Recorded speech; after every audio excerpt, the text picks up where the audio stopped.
Imagine a cruise ship, and it's in like very stormy weather. The water's like whoosh, just like doing waves, like trying to topple the boat over, and then there's stormy clouds, like black clouds, and there's thunder. And then, despite all this chaos, the boat is actually able to keep going forward towards the destination it wants to go. And it's doing that because it's being fueled by something very special, precious, which is hope. Whenever the boat loses hope, or this metaphorical fuel, it just stays stagnant, it stops. And now, the outside world can sway it and make it like go around, topple it over. And eventually, it will subside. It will topple over. The boat becomes very weak and stagnant without hope, without this metaphorical fuel. In this analogy, the boat is you, and the stormy weather is the challenges and pains that you will face in life. When you have hope for the future, then you're actually able to keep going and push through all the difficulties of life. No matter if the waves are crashing on you and they're really good and they're really strong, they won't put you off course because you have hope within you that's fueling you to just keep going and moving straight forward. You need hope to have strength, because in the brain, I'm not too sure about this, but hope, I think, it resides in the anterior cingulate cortex, which is responsible for the will to live, as well as discipline. So if you have hope for the future, then you'll increase your will to live, and you'll increase the amount that you will work hard, the more resilience that you will have. Because hope gives you mental strength. But anytime you lose hope for the future, that's when you topple over. That's when you become weak.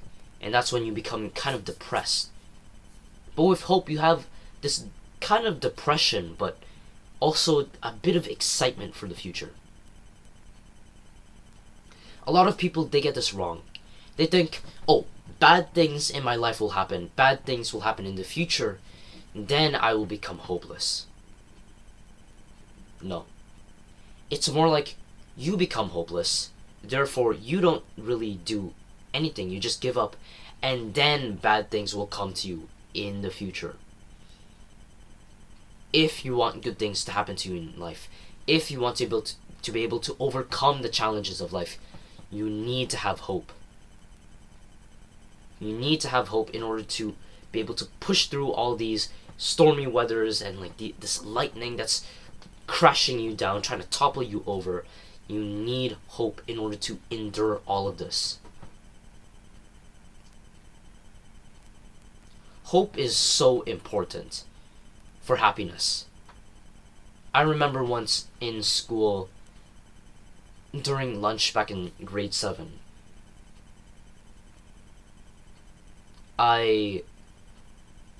one time I was in lunch, and there's everyone around me, and as I'm waiting there at the microwave at our school to heat my food, I just sat there and I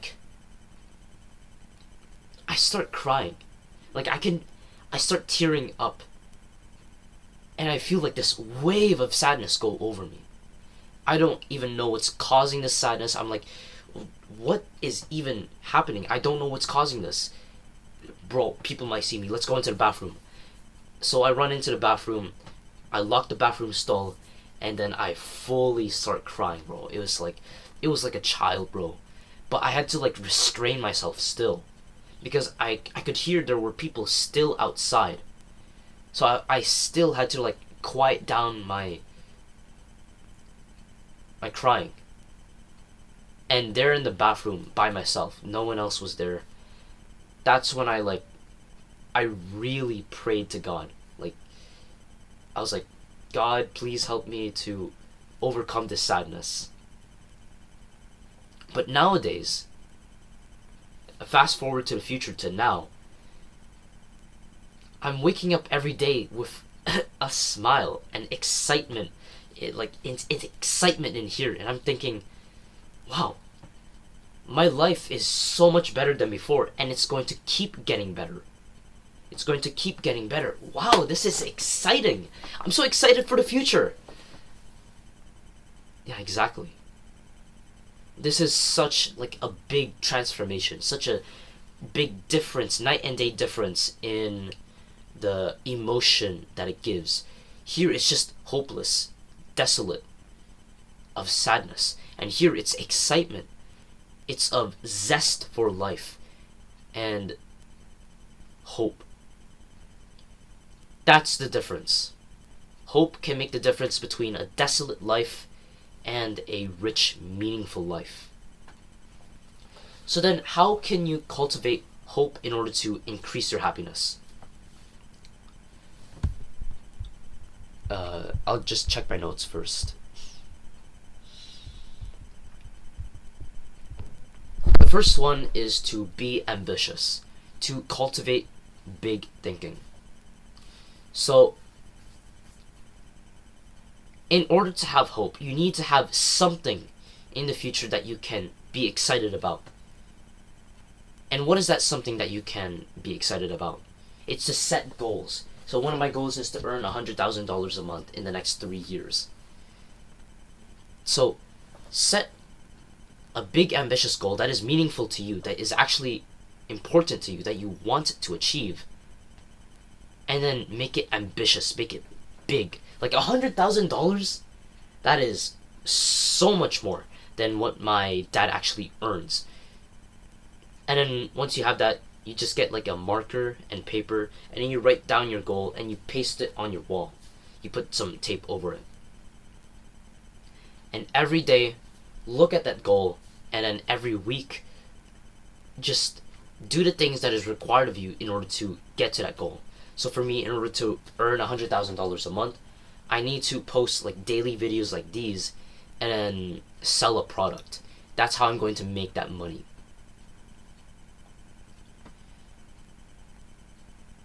So set a big ambitious goal that you really care about.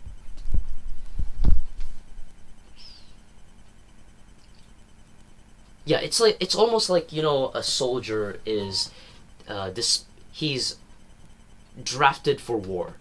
He's on the train, and he's just returned from war, and now he's like, oh, I really hope I get to meet my wife and my kids. And then after he's discharged, his duty is done, he can go back home. And then he's so excited, he can he can go hug his wife. Like, all along, the thing that has helped him to carry on in the trenches rather than boom, the thing that helped him to keep going was keeping his wife and kids in mind. And whenever he thought of his wife and kids, he was so excited. He had a picture of them in his wallet or something. And now he gets to experience hugging them again. That's what this is like. You have a big ambitious goal that's waiting for you at the future, just like the soldier who has his wife waiting for him at the other side of the country. You need something very big and also very meaningful for you to actually achieve in order for you to have hope. So that's the first thing. Set big ambitious goals and make sure that you believe that you can solve them, that you can achieve them. Because remember, if you're hopeless, that's when you stay stagnant. So if you don't believe that you can actually achieve these goals, then you're just going to stay stagnant and you'll never achieve your goals. And then the second thing that I've done to increase my hope is anytime I feel hopeless and I feel like there's not much good that's coming in the future, then I tell myself there is hope for the future. I remind myself of the goals that I have on my walls, and I'm like, see, there's hope for the future. Like, I can achieve these things. The soldier in the trenches who believes that he can come back to his family, that's the soldier who lives, versus the soldier who just gives up because he doesn't think he can go back.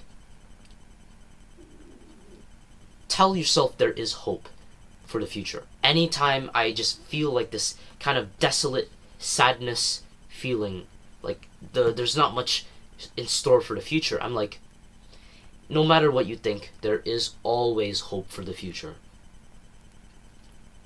Always. So keep working at it. Yeah, you can just like copy and paste my phrase, which is like, there is hope for the future. It doesn't matter what you think, there is always hope. So keep working at it. That's the phrase I want you to copy and paste. And then the third thing that I've done is to increase my resilience by doing meditation and cold showers. So cold showers are very simple. Every single morning, as soon as you wake up, or let's say 3 times a week, but I recommend every single morning, like what I do. The very first thing that you do when you wake up and you open your eyes, you just grab your towel, you head straight into the shower, and you do a cold shower. Put the handle to the blue bar, not the red bar. And then do a cold shower for at least 30 seconds. And the more resilience that your body builds up to it, and the more your mind calluses, the longer that you can do it. And what this does is it makes it so much easier for you to actually keep going. And it also trains the thing I mentioned earlier, which is the anterior mid-cingulate cortex, which trains your will to live and also your capacity to tolerate bad things. So remember back to the cruise ship, how the waves, they hit the boat, but the boat doesn't topple over, it just keeps going. Taking a cold shower and training your anterior mid-cingulate cortex is like training your boat and making it, like upgrading it so that it's so strong that the waves they crash on it, but it doesn't topple over, it doesn't get affected. When you do a cold shower, you train the brain region that allows you to, one, have the will to live, so you actually want to see the future, and two, it's also going to help you to be less affected by the bad things in life. So that's the first thing, cold showers. And in meditation is kind of the same thing. It doesn't, it allows you to control your amygdala and your default mode network. And it also trains the anterior mid-cingulate cortex. So what does that mean? Basically, the default mode network and the amygdala is involved in rumination and also associated with depression and anxiety. When you meditate, you're able to calm down the amygdala, which is the same as saying you're able to calm down your negative thinking. Negative thinking leads to hopelessness. So once you have positive thinking, which is what happens when you do meditation, that's when you start to have hope for the future. And also trains your will to live again. So you actually want to see the future. You want to live to see the day that when your goals are achieved. So how do you meditate? So do this right now. Do this. Put your fingers and rub them together. When you rub them together, you'll feel the skin, like you'll feel touch. You'll feel this feeling. And meditation works where you have to keep paying attention to the feeling. And anytime you're thinking about anything else, so let's say I'm thinking of a memory from high school, like, that injustice that happened 5 years ago. when you think about that and you realize that you're not focused on this, then refocus back onto the feeling. And you just repeat that refocusing cycle every few seconds. So every morning, every day, you set a timer on, you set like a 3-minute timer every single day. And for 3 minutes, you can just do the same exercise where you rub your fingers together and you just pay attention to this feeling. And anytime you're thinking, oh, that injustice, you just say to yourself, oh, I'm supposed to be meditating right now. All right, let's refocus our attention back onto this. And meditation isn't about blanking your mind of any thoughts. It's to keep refocusing back onto what you were focusing on. It's not to have no thoughts. It's to keep refocusing your thoughts. So, just keep doing this. And it's so effective. You don't have to do this specific sensation. You can also do your breath. You can also feel like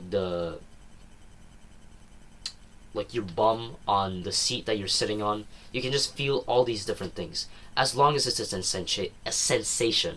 So it can be a sight, touch, smell, taste, and then the sound. So I could be meditating on the sound of a fan or the sound of construction outside my house. I could meditate on those as long as I keep refocusing my thoughts.